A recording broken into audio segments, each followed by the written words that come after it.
John, you good? I'm good. Let's roll, baby. Ladies and gentlemen, leaders and fighters for freedom and liberty and the American dream, the best is yet to come.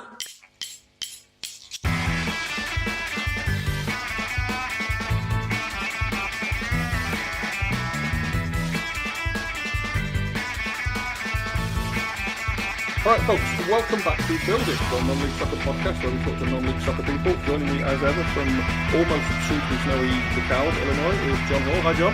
Hey, buddy. Word of warning, John appears to have his grumpy pants on today, so the normal, unabashed enthusiasm we get from him. And joining us from fair Scotland, all the way from his spare bedroom, I think, despite illusions that he's going to take over the world someday. Introduce yourself, my friend, because this is how we do it, because I always get people's names wrong and I always get their companies wrong and I always do it all wrong because that's what a PA guy does. So who are you and where are you from? So I'm Alistair Crawley, or Ali Crawley, which is slightly easier to say. And yeah, as you said, from Scotland, for those people that are like, what is that? United Kingdom. And just that top part of the UK, we're over there. And if people are still going, what's that? Then that bit, yeah, just across the pond. And we got Ali on because we have been working for probably about 9-10 months now behind the scenes with Ali's company. The company is called Fanbase. Is it officially Fanbase? Is that what it says at company's house? Is it the Fanbase? Yeah. Fanbase. Anyone wants to go and have a cruise. So obviously we know what it is, but can you give us the elevator pitch for those people who obviously don't know what Fanbase is? Yeah, definitely.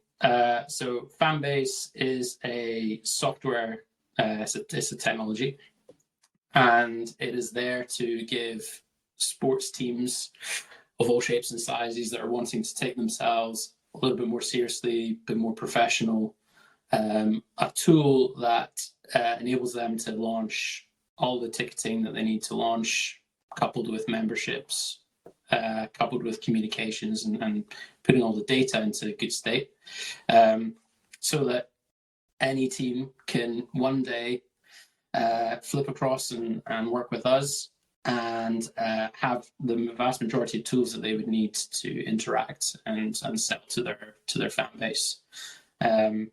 And we've done that. We've done that in a way that allows a lot of scale up and down. So teams want mobile apps to wrap all this up into. We can do that. Teams want to integrate with the website. That's no problem. Team wants to work with other tools wrapped around Fanbase. Again, like that's great. That sounds good. So yeah, that's what we did in the first place. That's what it is. Lovely. Yeah, I mean, we came on board because I don't remember how we found you, but the idea of having an app that did the push notifications and served as a wallet for everyone's tickets and all that stuff just seemed like a one-size-fits-all solution for some of the problems we were having as we tried to scale up from 100 people a game to 500 people a game to hopefully 1,000 people a game. Full disclosure, like Fanbase isn't targeted at given your Scottish roots, you're not targeted at the Celtics and the Rangers, are you? You're far more lower down the attendance ladder. Absolutely, yeah. I frequently say this as much as I can when people talk to us, because a lot of people, when anybody will talk to us, they go, when will you be working with Liverpool or Man United, or when would you want to be pitching to these guys? And the answer is we're the wrong tool, completely the wrong tool. We're not building ourselves up to be a ticketing software that these guys should be using. We, apart from the intense pressure of getting something wrong at the Anfield, these guys have buckets of cash from very wealthy owners where they can buy whatever it might be, SeatGeek, Ticketmaster, doesn't matter, then go to Salesforce and buy all their stuff and then buy something else and then get an agency to spend millions every year with various agencies to just pull it all together. And that's not a world we want to be in. We think that a lot of there's a huge, vast amount of amazing teams out there that have built clubs up, either taken them on or built them from scratch, like you guys, where there's the ambition and there's a want to make an experience a lot better for fans, but there isn't 100 million to spend, and we don't think that should prevent anyone from having the tools to meet what everyone's individual ambitions from these teams. So yeah. Sure. I think if people go on visit the website and look at the Scottish clubs primarily that are using the app today, there's only going to be a handful of names that people recognise, right? Because we were talking what is termed in non-league soccer non-league soccer in Scotland is called junior soccer, right? The junior leagues, bizarrely. So there's Highland leagues and whatever and clubs that people just names you don't recognise. Yeah, definitely. And actually, there's been a bit of a transformation within Scotland quite recently, where a lot of the junior teams have kind of transformed or evolved into a new space. So there's a West of Scotland League, East of Scotland League, a Lowland League, and a Highland League. And if you think about that, it's almost like kind of mini districts, and they all have taken a leap to put themselves into a position where they're drawing larger crowds, and they're starting. The structure has to be different when you move away from junior football, and it's quite exciting. It's really interesting. So that's even taking a different shape, and we're seeing a lot more teams take a bit more of a professional stance. So yeah, vast majority are smaller. Yeah, that's where we come from, the ethos of trying to be as professional as possible on an amateur budget, right? Which, make of that what you will, what an amateur budget is. But there certainly isn't an awful lot of money to throw at any particular problem, let alone all the problems. And Fanbase, if we can get everything or a lot of things in one bucket, so much the better. John, I know you were excited as well when we first came across the concept. What was it about the idea of an app doing whatever this app does that got you intrigued? Yeah, I think that the exciting part of it is that, like you just talked, Ali, like you're working with clubs like us, clubs that are in that hundreds of fan range, not thousands, and the ability to do some of the things that the app does and have everything in one place. Of course, working with Nick, who manages that stuff day to day for our club. I mean, that's it's easy to get excited. He was excited about it when he's always sending me articles and technology and websites, and we're constantly looking to evolve the club. And this thing was one that jumped out at just it hits right in the wheelhouse. Especially like you touched on it, like the push notifications. I think one of the challenges that we've seen through our surveys and supporter feedback is, we might post something.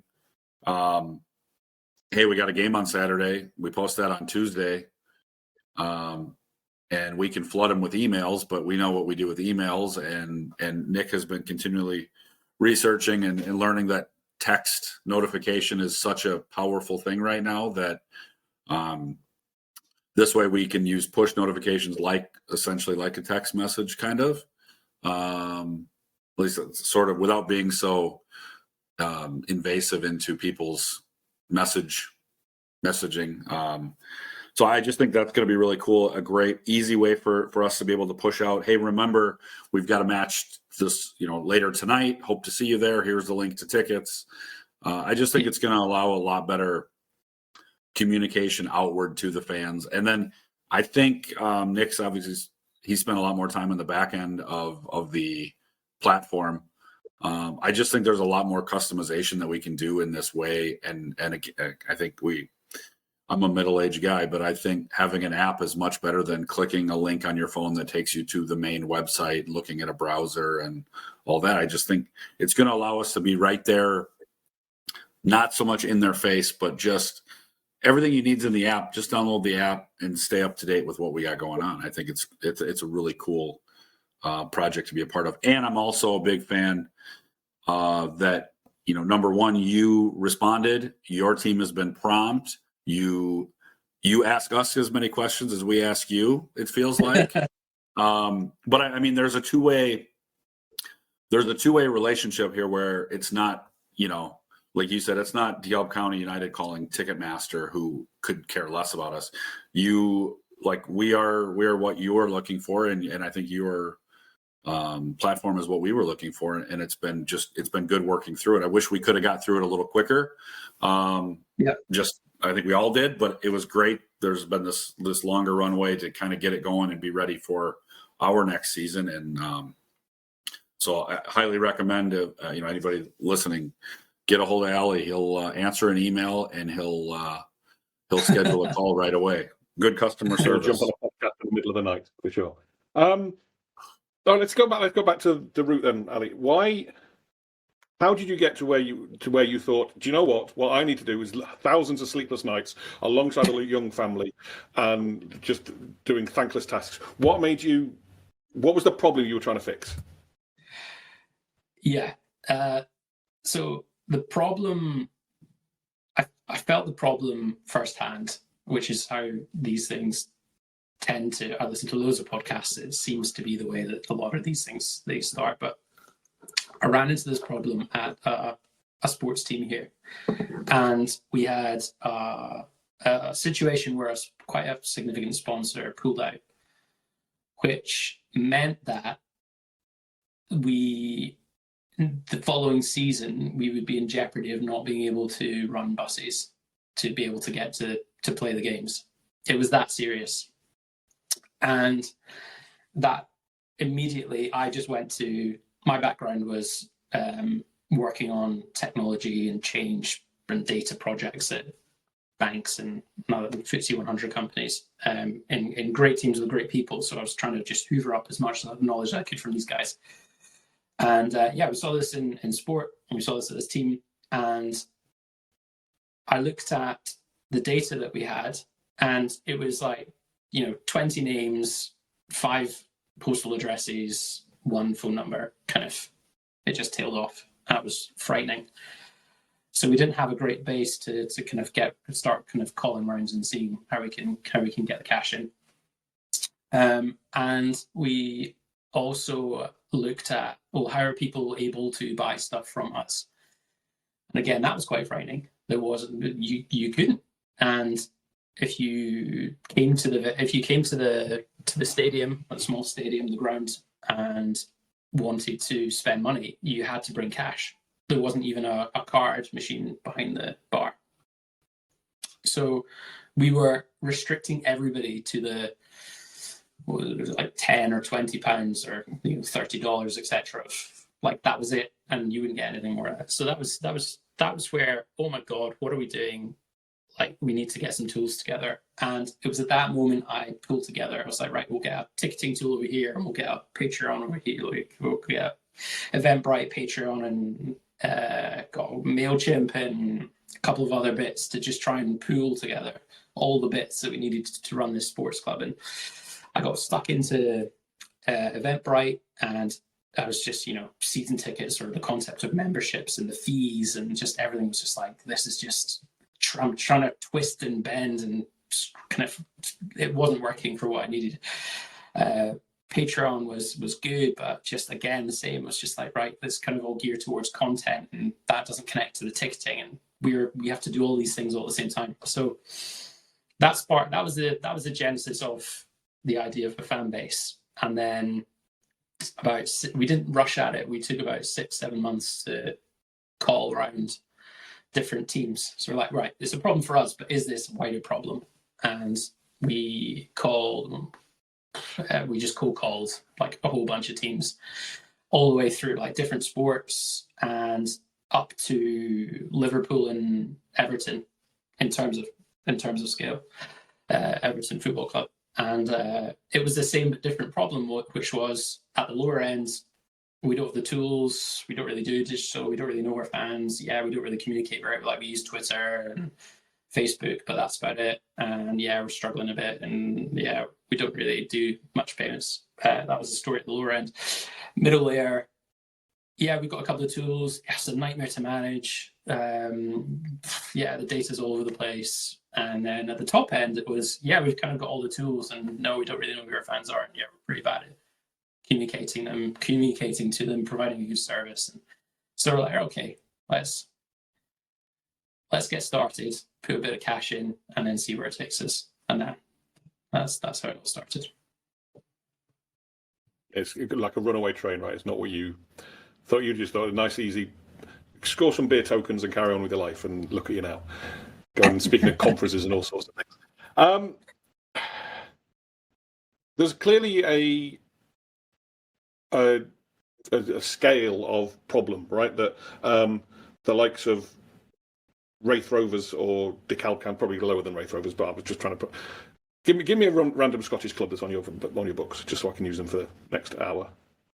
All right, a great one in Scotland is Clydebank Football Club. Okay. Yeah, they're fantastic. They're a great story. Yeah, and then Dulwich is a great one. Dulwich, yes, absolutely. Yeah, and I mean, just within those two, like there's different economies of scale with those two. Dulwich are like this megalith, right, within non-league soccer in London. They're just growing and growing and growing. And I remember going there when they weren't Dulwich Hamlets and getting stuck in the Sainsbury's car park for like half an hour, and that was insane to me. And I was like, yeah. I had a friend who lived literally on the street, and it was just she didn't know what she was doing. But there's clearly economies of scale from like the Clydebanks through the Dulwiches to the Tranmeres to the Liverpools, right? Of the as you said, there's different problems associated with different sizes. But it seems to me like across the board, the issue is, and the clubs at the top upper echelon are beginning to remedy that, but it is just that segmentation of all season ticket holders are not a one big amalgamous group, and all one game a season people aren't one big and amalgamous group, and you need to talk to them in different ways within those segments itself. Down the tables, down the leagues, we don't have that time, and oftentimes we don't have the skill set. Can you briefly talk to why you agree with me that I'm very wise, that is important, but also how the app can help us sort of talk to people in different groups? Well, first of all, yes, you're extremely wise, Nick. There you go. That's it. All I needed. Yeah, to say those things. Yeah, it's really important because, and this isn't again, going back to something I mentioned earlier about background. So when I was working at a lot of the banks in the UK on various like kind of projects or transformation programs or whatever it might be, the big topic was always personalization. It was a huge, we need to get personalization down to an individual, and talk to them like we really know them. And that way, better service and more money. Okay. I don't necessarily think that it needs to be that complicated. Kind of taking a step back. It's great to be able to say in a message, "Hey, Nick, noticed you had some problems in Sainsbury's car park outside Champion Hill. Come in and have a 50% off beer." Like that's also it's creepy and just a bit strange. And anyway, it's quite cool to be able to do that. But actually, just providing a great service, just providing like a simple, well-rounded, well thought through service of communications there's lots of channels, but the channel that works for that individual that they like most is a great foundation to start with. So that's things like you've bought a ticket for this game, and as you were saying earlier, John, really looking like a push to say, really looking forward to seeing you later on. Here, by the way, here's what's going to be on tonight, like around the match, just so you're prepared and you can get excited about what's happening. And then during, or again, if someone might have what we talk about at Fanbase quite a lot is really thinking about the needs. So we have some disabled and ambulant fans that we're working with to understand how they go to games and what they need. And it's definitely at the lower levels, it's really tricky to make sure that you're giving these people a good service, like a good view even of the game and a good experience. So how do we make and they take 4 days in Scotland anyway. It takes 4 days or 5 days for them to go through the process of, I think I might want to go to that game, to being able to know that they're going to be able to get there and have a good view and be looked after. Wow. 4-day process, which is crazy. It's like ridiculous. Yes. So long-winded way of saying there are ways that we can start to think about groups and individuals or needs for and matching those groups with what are they trying to do. If they're trying to come to a game, let's help make sure that that's the best experience possible and really well served first, and earn the right to then maybe market and say we've got these products that you might be interested in around that afterwards. That's the core, but it doesn't need to be, really kind of super creepy or intense to deliver a great. To make them feel like they're getting a really good. They're building a really good relationship with that brand or that team. Yeah, totally. It's caring enough to be personalized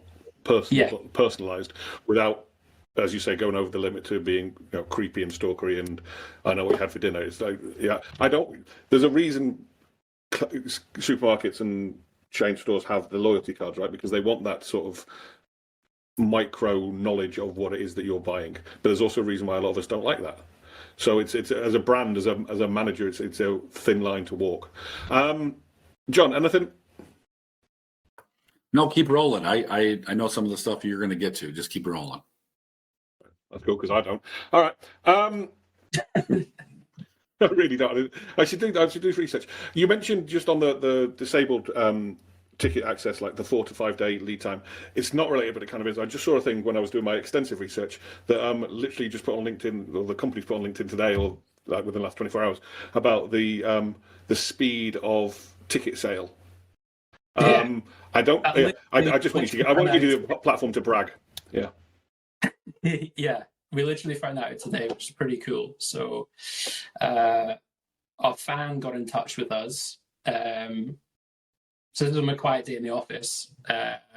Despite that being a quiet day, I managed to miss the call where everyone got super excited about the fact that we had got this email in from a fan who just said, how fast it was to go from literally downloading the app to buying their ticket. So yeah, they were outside the grounds, 5 minutes till kickoff, and yeah, got through it all and then emailed us in. So yes, on average about half the time of anyone in the market. And we didn't name any names, but it's all the guys that you would think of. For sure. And cool. As we said, the market that you're in, that we're in, it's not like necessarily like there's going to be a sellout every single game and that tickets are at a premium, but it speaks to an ease of use more than anything else, right? It's not the fact that they needed a ticket per se, although a lot of these places now are ticket only, but it's the fact that it was a bish bash bosh operation rather than sign in and better. So you basically. Have you had any pushback or interference from the big boys yet? Do they know you exist? Have they sent the heavies round? No, we did. We did butt up against a couple. Yeah, and we had some interesting encounters, and we found out a few things about how those deals ended up getting done, which was pretty interesting, quite eye-opening. So yeah, we kind of. I'm not asking you to give any more details. Or just came to me that they have a bad reputation for a reason, right? Yeah, we have. All right, let's get against them, but it's been quite. It's been really strong, because what we can do is go, okay, what gaps do we have? Because we were in bids that probably kind of where these larger guys would be going for Premier League or NFL or NBA, or MLS. we became butting it against them at probably at the top end, probably too far up for us right now. But you got that, okay, what do we need to do to make sure that we can satisfy the needs of that team so that they feel a lot more confident in choosing us over a competitor? So it was enlightening. Very delicate, very politically done. All right. Let's dig into the app a little bit. Certainly from our side, as you said in your intro, your platform is actually capable of integrating with websites and everything else, but we're using you primarily on the app side of things. We are using it for, John, jump in and tell me that I'm missing something, but we're using it for ticketing, therefore for game day access, we're using it for marketing, and we're using it for push notifications, obviously. And ideally, we're going to use it for merch as well. I want to talk about ticketing first. On a game day, I don't get involved in the ticketing per se because I'm hidden away, because of I've got a face for radio and all that, so they don't let me talk to the great unwashed public. But John, you've been on the front line scanning tickets in the past. Obviously, this is going to be exactly the same principle. But what are the advantages on a game day to having like a mobile ticket rather than any other aspect?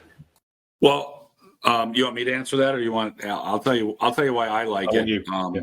I'll tell you the thing to me is when you can get someone to buy a ticket in advance. Of course, number one, you get their contact info, right? Like you were talking earlier, you get their email, you get their phone number, whatever, which only builds your email list and your outreach into the community and stuff like that. So we actually, I don't know if we've talked about this, Ali. So we actually do $7 tickets at the gate if you walk up, but they're $5 online in advance. So we motivate people. Yeah, those aren't big dollar items anyway, but we try to motivate people to buy in advance. From a game day staffing perspective, it's worked pretty well to let people walk up with that code, or now with the app or whatever. We got the people worked out for scanning. It's pretty smooth. Obviously, it'd be great to be sort of paperless, where we don't have any paper tickets. But I think it just works out better. Number one, it always comes back to me to just have those people bought in advance. That way you've got their contact info, they're committed. If let's say there's a major storm, thunderstorm, tornado, we cannot, a tornado is when the wind blows, like we get that in the Midwest here, Allie. The wind blows. Like in that Wizard of Oz thingy. Yes, like in the Wizard, in Kansas. Right. Okay. So we, but then we would be able to, reach out to those people who never redeemed their ticket, or who we know how to get them. If they come in and get a paper ticket, walk through the gate, we have no way of reconnecting with them. Whether it's, hey, wasn't that a great stoppage time winner last week? We're so excited. We're doing 90% off tickets for next Saturdays. Like, you just lose those connection points if you go old school. Give me $5 and here's a paper ticket. So it's worked out really well. This obviously is a little different platform, but same functionality. I think it's going to allow us to do some more things. And because it's integrated with some of these other things, with memberships and all that, it's going to give Nick more tools in the marketing department to again, connection points with our supporters. Yeah, I think that ticketing, the digital ticketing thing, that point was back to why did we start Fanbase in the first place, was we knew that there was, a couple of hundred people coming to games, and I'm staring at this spreadsheet with 20, 30 names on it. Where are all the, all these people that we've just kind of passed by us, and we have no idea who they are, how often they're coming. We weren't taking down event date, who's coming to the dinners or the rallies or the things that we're putting on around the sport in the community, like the awards nights and stuff. It was just this huge black hole. So I think that's the big benefit of the digital ticketing. And I think as well, servicing. We had one of our first teams our first team that we ever brought on the platform and convinced that it was a good idea, was a team called Linlithgow Rose. So they will get between on a bad day, 300 people. On a great day, close to 1,000. It was a real eye opener, because you could see patterns and trends of the information, and it's such a benefit, and immediately you can provide a great service off the back of it. And if something bad happens, if Linlithgow Rose had this game, or it was postponed or cancelled or something, any refunds can just be done quite seamlessly and quite easily. Any communication or notes or just resending stuff can be done really easily. So it's an efficiency gain, but it's also like an opportunity gain as well, I think, for a lot of these teams. I know you've launched promo codes, so we can do discounted ticket offers, and I assume those can kind of be pushed out again via notification. So if we decide to have a flash 1 hour sale, we could do a lunch hour sale from 12 to 1 today. Obviously that makes a lot of work for Nick. Look, he's already rolling his eyes, but it creates a way again to create some sort of engagement, things like that. We talked about the membership, being able to sell memberships, and then we will be able to link our digital tickets to those members. I think you guys are working through some of that, certainly by the time we need to do it. And then any other upcoming events and that kind of stuff. I mean, I'm just looking at our app, which we haven't, we're still learning it. I think Nick's certainly learning it as we go. But I think that with the news feed and the links to our Twitter account and things like that, there's just so much opportunity for creative content on here that it really kind of puts what we do, like I said, level up, make us operate a little bit more professionally in the way that we're able to connect with people, and like we talked about merchandise too, being able to get some of our basic items in here that are our more favorite type swag stuff, and just have a place that people can get a hold of the club and hopefully communicate back to us and create that feedback that we need to be operating at our best. And I think there's just a ton of cool features in here. Yeah, it's we actually had quite an interesting conversation with one of our investors relatively recently. There's a Premier League team that spent over, this won't be any shock, but spent over £1 million just on their mobile app. So £1 million. So not that's kind of 1-to-1 at the minute with the dollar, isn't it? But yeah, like a huge amount. And when you go onto it, you click around and you're getting shot off to another website. You get shot off here, and ticketing that's not in the app and all sorts of stuff. You're like, what if you paid $1 million bucks for? What is this? I think it's very easy to have an app, right? And if it's just a replica of the website, what's the point? Because if your website's any good, it's already responsive, right? So there's no need for that. The app's got to do something else. It's got to provide utility. Totally. And I think Fanbase does. There you go. There's your tagline. Does it? Well, there's a sales phrase, isn't it? Yeah, it does it. It's all right. It's all right. It does what it wants to do. Yeah. What's been the feedback from the clubs that have taken it on board? Because you've been going for 3-4 years now, right? So there's a fair market chunk that you've got. Yeah, it's been really good. We've had fantastic feedback from a lot of teams, and actually a lot of teams wanting to proactively think about how they can use this software more and in different ways that we didn't necessarily think of when we started. So it's been fantastic. I think the thing is, you say, what's the response been like, and I'll go, it's been amazing, and from everybody.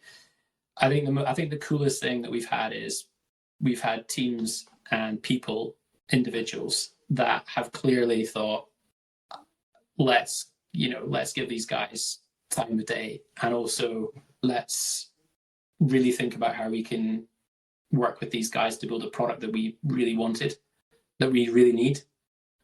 And I think that part's been the most humbling, but also that alone will make sure that we do the right thing by the market we're trying to serve, and also grow to the size that we have our, we've got big lofty ambitions about what we can do.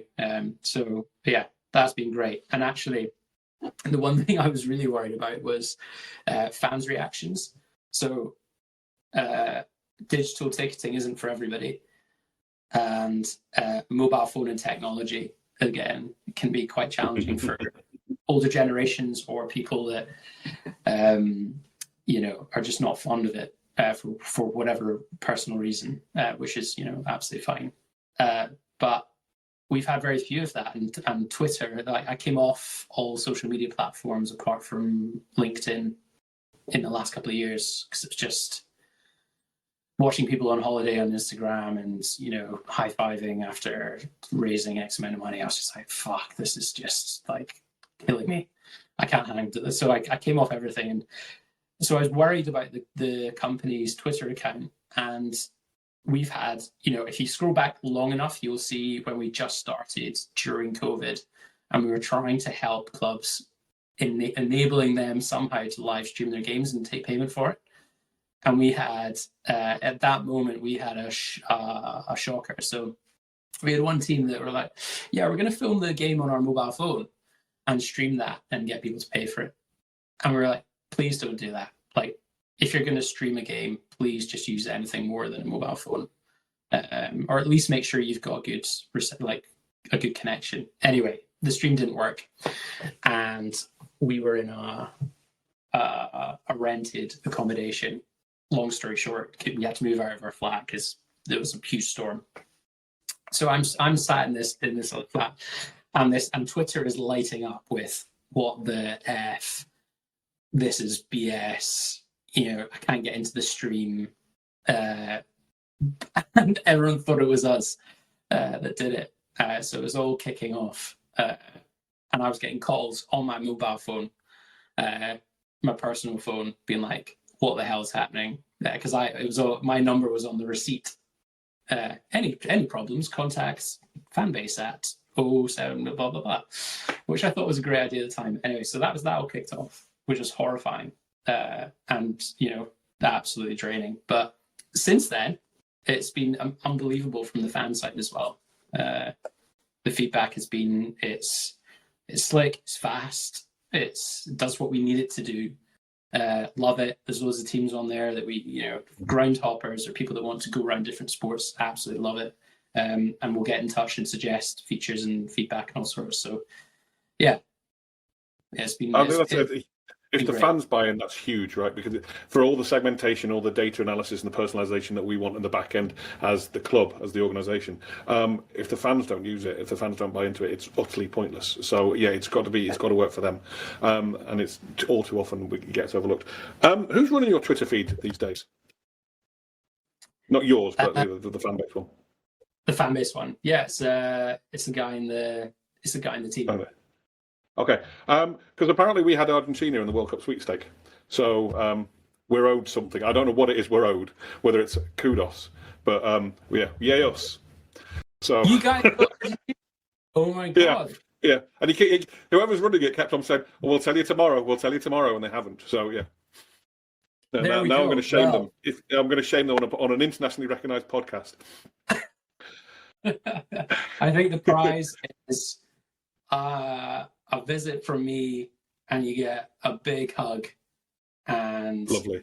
Who's paying for that? A visit to Lithgow Rangers is a lot different to a visit to the Calb for you. You did say you were 45 minutes or so from. Yeah, I'll pick you up. I'm 8 minutes from O'Hare, so yeah, I'll pick you up. It's all right. Nice. Okay, I think I'd take you for a beer. I think I'd take you guys for a beer. I think that's the agreement. Somewhere in DeKalb. All right, American beer is not that good, just so you know. But they have actually, that's not fair. They have their own easy. they have their own independent breweries now. We like Briars. We're just not going to go for a bud. Yeah. So you said it's important that it works for the fans. One thing I wanted to touch on is from the back end for the clubs. There's also in the works. I don't think it's live right now. Right? There's sponsor stuff we're going to be able to do as well. So we can talk to us about that. Yeah. So this is quite a cool feature. The first phase of this is just making placements available. for brands. So that is every time someone buys a ticket, that a particular brand that the club want pops up. Thank you for buying your ticket. This club's proudly sponsored or in partnership with X. Then there's kind of more kind of segmented or targeted sponsor placements where it's within the newsfeed or it's within the match center, which is in development, where it could be a match specific sponsor or a ball sponsor, or however you want to go down that route. So yeah, there would be various sponsor placements. So the idea with this is that it can really mitigate or actually just grow the revenue. So Fanbase becomes an item of kind of cost against a ticket to this is really helping us start to generate additional revenue through the digital channels. The next phase on from that is actually trying to help teams what's the word? Kind of honor their sponsorships. So there's really cool ways we can think about, because essentially these are people at the end of the day, and there's people that are, have companies or businesses or whatever. So how do you connect in the back end of Fanbase? Say, well, they're a sponsor, and we've given them access to 20 tickets every home game for all their company to use as they need to. And then how do we make it really simple and quite enjoyable for that brand to fulfill all of that? So there's loads of wacky ideas or cool ideas about could you turn those tickets for that company into like company branded tickets, and it's all them. It's all about them and their journey to come to DeKalb and fulfill that. That afterwards, like, thank you so much for coming, and here's a summary of the score and some other stuff that happens. So helping the club to fulfill that sponsorship and make that sponsor happy without having to necessarily lift a finger too much is where we want to take that whole thing. But yeah, to get started with is get the placements in and then get the cash in the bank.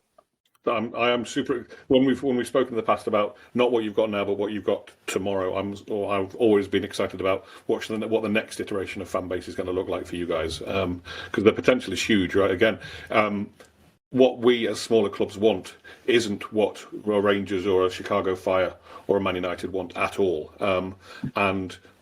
You said earlier that you listen to an awful lot of podcasts. I do myself, and all too often the people that are the experts and they know their stuff, but they're talking about the top echelons, and there's only 5% of that knowledge that you can put into practice because you don't have the budget, or you don't have the data set, or you don't have the time or the skills or whatever, or the people.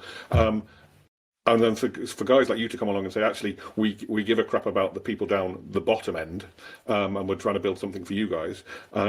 It's huge, right? It's because we're all on the same page. We're all trying to create something with a degree of our hands tied behind our backs, and then you come along and say, actually, it's fairly easy. Oh yeah, absolutely. It's we've kind of, our whole being is to get behind this level of sport, because this is where all the magic happens. It's where the kids that are going to pick up a ball and suddenly run with it and enjoy it, or kick a ball and find it and find their aspirational athletes. Like for me, when I was a kid, I've listened back to the first podcast, and John, that idea of what did you say? Talent didn't match my motivation. My talent didn't match my motivation for the sport. So I was in the same bucket. I played rugby union, which is essentially like a really long-winded version and slightly less excited version of NFL, where everyone seems to pass the whole back. It's a short-winded version. NFL goes on far too long. Rugby at least is done in an hour. Rugby. So I played rugby, and I was, I'll just say it, I was horseshit at rugby, like really poor. And so my only way to add any sort of value to the team was to try and drink as much beer as possible, or get involved with other things around the team.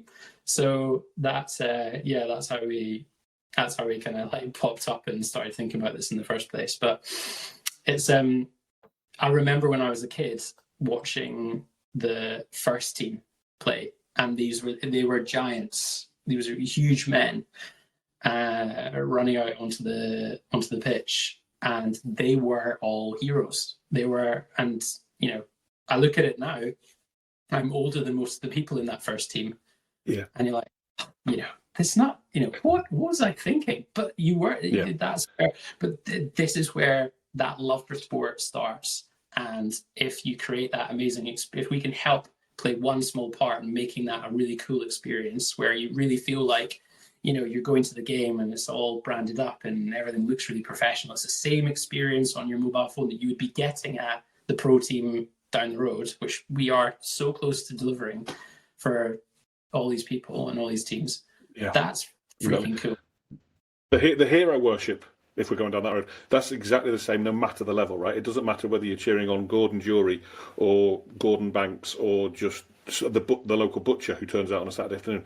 The fact is that in that game, that's the guy that you as an 8-year-old are looking up to and going, oh, it's so cool. And like an 8-year-old has no concept of they just don't. And yeah, we are. I think last season, for just talking purely about DeKalb, I think we had a mind shift of what was important for what we were doing, with what we were doing and the impact we were having on the community. And we saw that roll out with the kids that came, and we had a degree of the hero worship. I think the next step is getting the players to buy into the fact that they are becoming heroes. Because, you know, again, like you said, we're older than all of them now. So they're like 18, 19, 20-year-old kids. They don't expect to be heroes. Well, they shouldn't be here because, God bless them, they're shit at soccer. Let's not beat around the bush. If they were any good, they wouldn't be playing at DeKalb. They wouldn't be playing against the local butchers in the rugby, right? They are essentially no good. Better than us, don't get me wrong. But they have no business they have no business being heroes other than the fact that they are living the dream. They're doing exactly what these 8-year-olds want to do. And any way that we as clubs can sort of, anything that we can do to engage people and to make the process and the experience easier and simpler and less traumatic, because a lot of the time it can.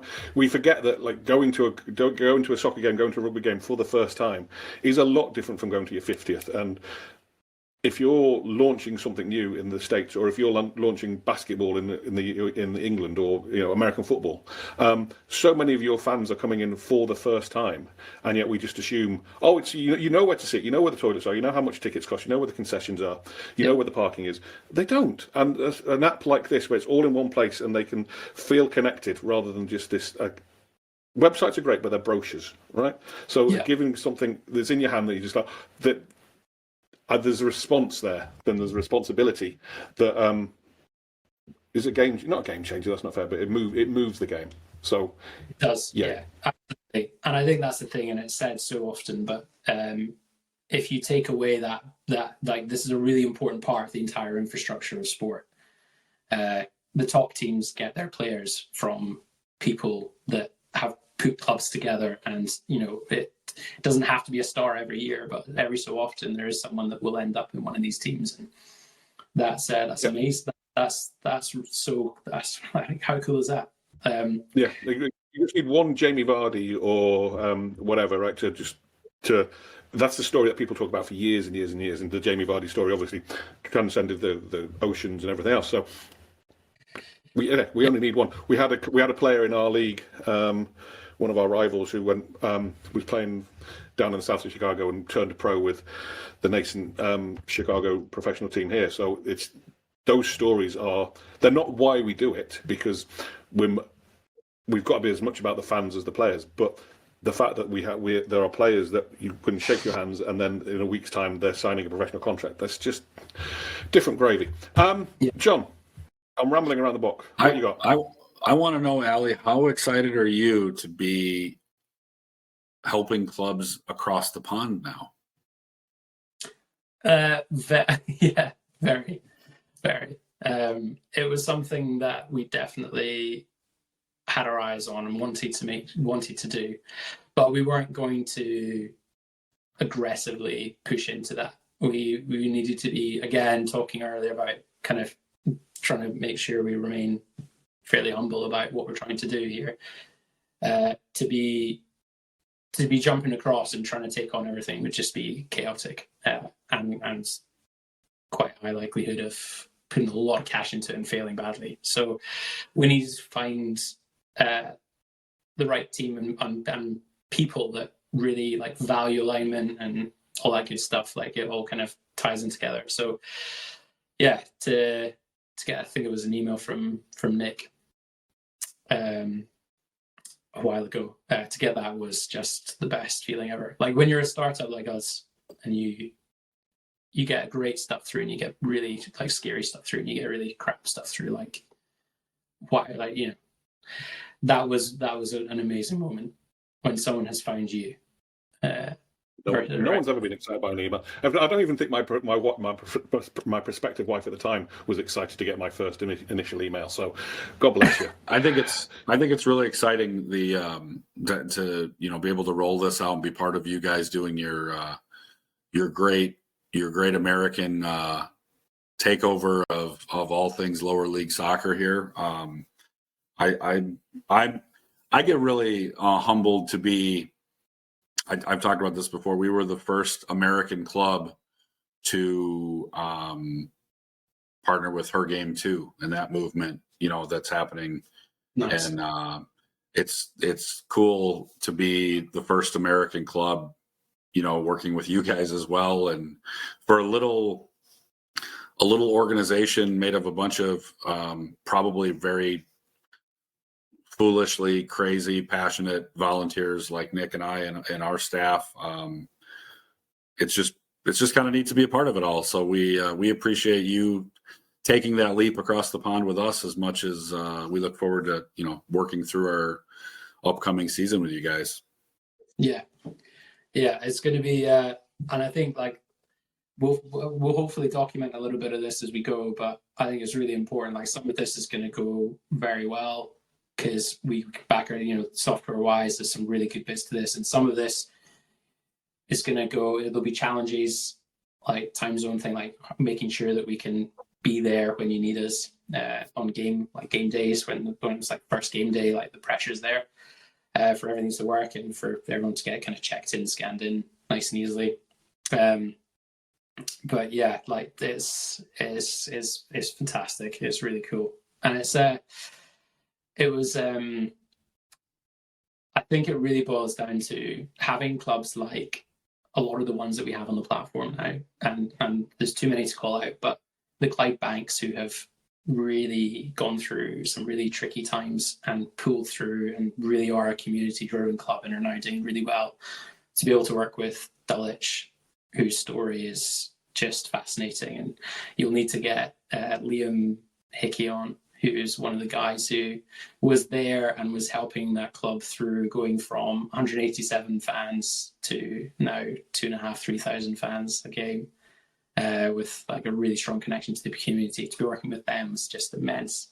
And now to work with you guys, it just feels like there's some iconic, there's teams that are doing really different things and really kind of testing, like how do you change the way that sports organizations work, and really dive in and some really big challenges, but like diving in and taking it on. So yeah, like that's the really exciting bit for me.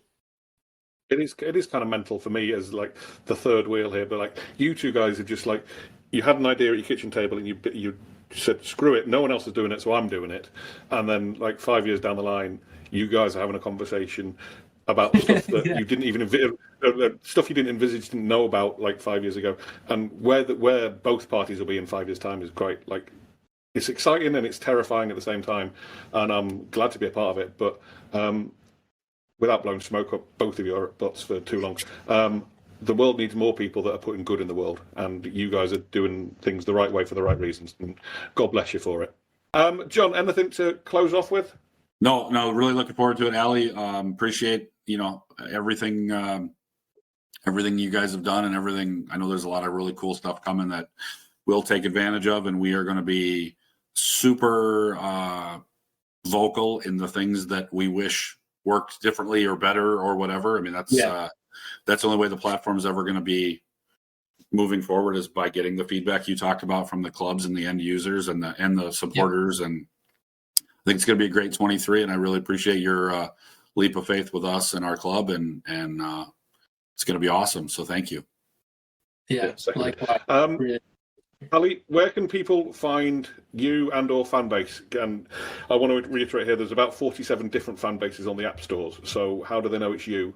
And how can we're going to have to put like a very strategically like promoted ad in when we get launching, don't we? It's like there's a it's an interesting search on the Apple Store, at least as we find out. So I think John was hell foul of that, wasn't it? Like, yeah, Mrs. John was very curious why I had an OnlyFans account all of a sudden. I don't know.